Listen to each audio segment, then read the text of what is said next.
தங்கச்சி எப்ப ஊருக்கு போகுது? போகுதா? அது உனக்கு நாத்தனார் இல்லையம்மா, எனக்கு உனக்கு தாய் இல்ல. தாய் பொல்லாத தாய். தாய் தான் வரதட்சணை குடும்பப்படுத்துவாங்களா? வரதட்சணை குடும்பம் யார் படுத்தினானே? அது அவங்க சொல்றாங்க, அப்படியே சாடையா சொல்றாங்க. 50 பவுன் போட்டாங்க, உனக்கு என்ன 40 தான் போட்டிருக்காங்க, 10 கம்மியா அப்படின்னு சொல்லி சிரிக்கிறாங்க. நாங்க என்ன ஒண்ணும் இல்லாதவங்களா? ஒண்ணும் இல்லாதவங்க வீட்டுல நீங்க எதுக்கு கல்யாணம் பண்ணீங்க? சொன்ன நீ பழகாத, கூட குழாவிட்டு போவாதீங்கன்னு சொன்னேன். உங்களை விட அன்னையே கல்யாணம் பண்ணிக்கலாம்னு பொண்ணுல போக வேண்டியதானே? அதெல்லாம் இப்ப பேச்சு கிடையாது. 20 நாள் ஆச்சு, 15 நாள்னு சொல்லிட்டு வந்தால அவ எப்ப கிளம்புறா? கிளம்பிடுவாங்க. மச்சான் வர மாட்டாங்க.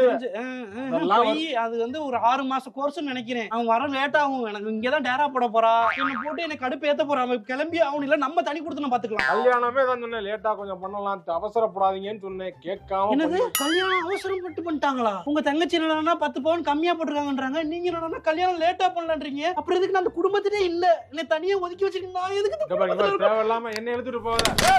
கதை வேண்டி முடுறா என்ன கேளுங்க, அளவு கூடாது. எல்லாருமே ஓரக்கிட்டாங்க. ஓரக்கட்டலாம் ஒண்ணு கட்டல. நீ சொன்னா நீ அடங்கிருன்னா இருக்க மாட்டேங்கிறிய.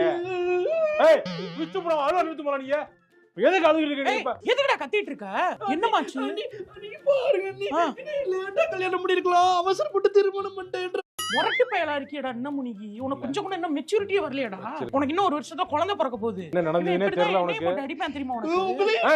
ஒண்ணு அடிச்சதே இந்த பிள்ளை மேல கை வைக்க போற அவங்க அப்பா அம்மா கூட்டு வர போது. அப்படிதான் வீட்டுல தேவையில்ல பிரச்சனை வந்துருக்கு. நீ வாமா வாமா. நீ அம்மா கண்ணாடி இங்க பாரு, உன் பிள்ளை பண்ற பிரச்சனைக்கு குடும்பத்தோட உள்ள போக போறீங்க. உன் பையன் அதுக்கு தான் வழிவகுத்துக்கிறீங்க பாரு. அதெல்லாம் வழி இல்ல. பிரச்சனையே இவங்களாலதான். இவங்க என்ன சொல்றாங்க?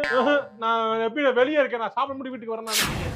சோஃபா வாங்குறது தயவு செஞ்சு உங்க தங்கச்சிட்ட சொல்லாதீங்க. அவங்ககிட்ட சொன்னீங்கன்னா சொல்லாம எப்படி செய்யறது? தேவையில்லாம செஞ்சோம்னா அப்புறம் நம்ம இதா நினைக்க மாட்டோம். எங்க தேவை இவ்வளவு நாள் அண்ணன் கேட்டு செஞ்சது, இப்ப கல்யாணம் ஆன அப்புறம் கேட்டு செய்ய மாட்டேங்குது. இப்போ நீ வந்து உன் பேச்சு கேட்டு நடக்கிறான்னு பேர் வந்துரும்ல. பொண்டாட்டி பேச்சு கேட்டா என்னடா உன் பொண்டாட்டி பேச்சு கேட்டு ஏதோ ஆடிக்கிட்டு இருக்க மாதிரி இருக்கு. இல்ல பொண்டாட்டி பேச்சு இல்ல, சோஃபா. சோஃபாவா? காட்டு போட்டோ காட்டு. இது கொஞ்சம் எக்ஸ்பென்சிவா இருக்கேடா. நல்லா நார்மல் சோஃபா வாங்குறீங்க, கார்னர் சோஃபா வாங்குடா. 7 பேர் உட்காரலாம்டா. சூப்பரா இருக்கு. மதுரையிலேயே ஆர்டர் எடுத்து செய்றாங்க. சில்லி ஃப்ரை எல்லாம் வேணாம். இல்ல நாளை எங்க வீட்ல எல்லாம் வாங்கி போட்டுக்கோ. 3 வருஷமா இருந்துச்சு, ஒண்ணுமே ஆகல. அது இன்னும் 10 வருஷம் கூட ஒண்ணும் ஆகாது. எப்படி இங்க வந்துறற ஒரு வீட்டுக்கு ட்ரெய்னிங் போறாரு. என்ன நக்கல் பண்றியா? வீட்ல இருக்கனா அசிங்கப்படுத்துறியா? அட பாரு, சும்மா விளையாட்டு வீட்ல எனக்கும் பாதி உரிமை இருக்கு. சொத்தே பிரிச்சாலும் எனக்கு பாதி சொத்து இருக்கு, மறந்துறாத. உன் வீடு கிடையாது, எங்க அப்பா வீடு இது. அப்பா நான் தான் சொன்னேன், லூசா நீங்க எதுக்கு அவங்க கிட்ட போய் தேவையில்லாம வாயை குடுக்குறீங்க? எங்க அப்பா ஏற்கனவே 100 பவுன் போட்டிருக்காரு. போடும்போது இந்த வீடு உனக்கு அக்காவுக்கு நகைன்னு சொல்லி போட்டாரு. இந்த வீடு ஒண்ணா இருக்கு. இப்ப இதுலயும் பாதி கேட்டா என்ன தெரியல. எங்க அப்பாட்ட பேசணும் போல் இருக்கேன்.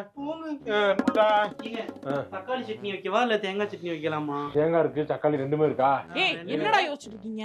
தோசைக்கு தக்காளி சட்னி வைக்கலாமா இல்ல இந்த சட்னி வைக்கலாமா? இட்லி பொடியை வச்சு சாப்பிடுங்கடா. மாச கடைசி ஆச்சு, இப்ப போட்டுக்கிட்டு செலவு ஓவரா பண்றீங்கடா. செலவும் ஜாஸ்தியா இருக்கு, கட்டுப்படுத்தணும்னு சொல்லிட்டு போதாங்க. கரெக்ட்டா தான் சொல்லுது. ஏங்க இட்லி பொடியை வச்சு இப்படி தோசை சாப்பிடுறது? சாப்பிடுவான். என்னப்பா சாப்பிட்டா என்ன கரெக்ட்டா சொல்லும்ல.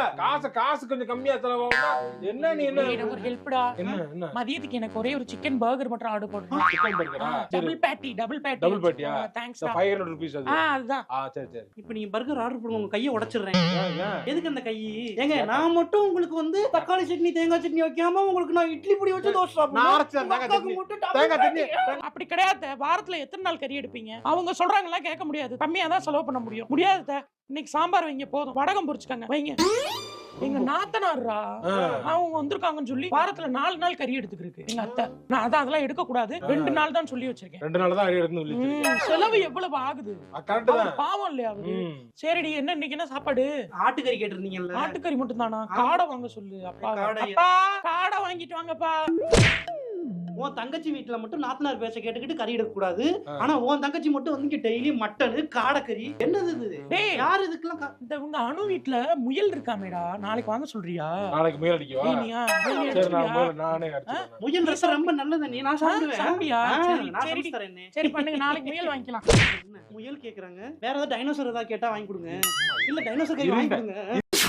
பேக் எடுத்து ரெடி பண்ணி வச்சு. பேக் எடுத்துக்கிறேன் நான் வந்து இங்க எடுத்து. என்னடா ஊருக்கு போய் விட்டு வந்துறேன். எத்தனை நாள்? 5 நாள். 5 நாளா? 5 நாள் எதுக்கு போறாவ? ஊர்ல திருவிழாவா, ஒரு நாள் இருக்கட்டும். 2 நாள் இருக்கட்டும். போயிட்டு விட்டா ஒரு நாள் போறேன், ஒரு நாள் கூட்டு போறேன். 5 நாள்ல ஓவர்ரா. நம்ம வீட்டுக்குன்னு ஒரு சில விஷயங்கள்லாம் இருக்கு. இங்க இருந்து நம்ம வீட்டுக்கு கல்யாணம் பண்ணி வந்தப்பல 5 நாள் தனியா போயிட்டு வருமா? தனியா நாங்க வீட்டுல தான் அம்மா அப்பா அண்ணன் அண்ணி எல்லாம் இருக்காங்கல்ல. அவங்க இங்க இருந்து தனியா தானே போறா? நான் போய் விட்டுட்டு வந்துருவேன். நானு விட்டுட்டு நீ வந்துருவல்ல? 5 நாள் எதுக்கு இருக்காவ?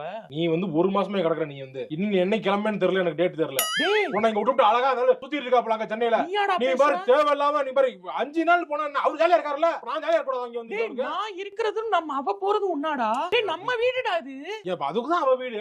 நீ அம்மா வீட்டுக்கு வந்த மாதிரி அவள அம்மா வீட்டுக்கு போறேங்கறா. டேய் இல்ல, உன் இல்ல. கல்யாணத்துக்கு முன்னாடி வா வான்னா முன்னாடி ஒரு மாதிரி இல்ல, பின்னாடி ஒரு மாதிரி. கல்யாணத்துக்கு அப்புறம் மாறிட்டியேடா. நான் உன்னை இங்க வராதேன்னு சொல்லல. பொண்டாட்டி பேச்சை கேட்டு ஆடுற. ஆடக்கூடாது. அதான் ஆடவே கிடையாது. சுச்சி ஏதாவது சொல்ல. என்னடி சொல்ல? இந்த ஆடுறியே ஏய். பொண்டாட்டி பேச்சை கேட்டு தஞ்சாவூர் பொம்மை மாதிரி இப்படி ஆடுறியேடா. நான் உன்னை நான் இங்க வர வேணான்னு சொல்ல, இருக்க வேணான்னு சொல்ல. இப்படி ஆடாத.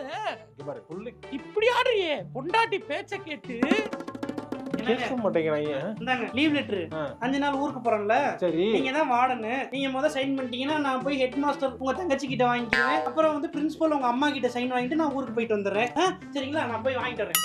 பொண்டாட்டி பேச்சை கேட்டு ஆடும் என் பொம்மை எங்க அண்ணன் ஒரு பொம்மை. பொண்டாட்டி பேச்சை கேட்டு ஆடும் பொம்மை பொம்மை பொம்மை. என்னங்க பிரின்சிபல்ட்ட சைன் வாங்கிட்டேன், ஹெட் மாஸ்டர் மட்டும் போட மாட்டேங்கிறாரு சார். வார்டன் சார் நீங்க எப்படியாவது வாங்கி கொடுங்க சார். ரெக்கமெண்டேஷன் கொடுங்க சார் நீ ப்ளீஸ். ஏல என்ன டார்ச்சர் பண்ற? Warden sir please sir. நான் பாத்துக்கறேன், நீ போற நீ. பொண்டாட்டி பேச்சை கேட்டு ஆடும் பொம்மை. என்ன பாட்டுலாம் போட்டுருக்காங்க. பொண்டாட்டி பேச்சை கேட்டு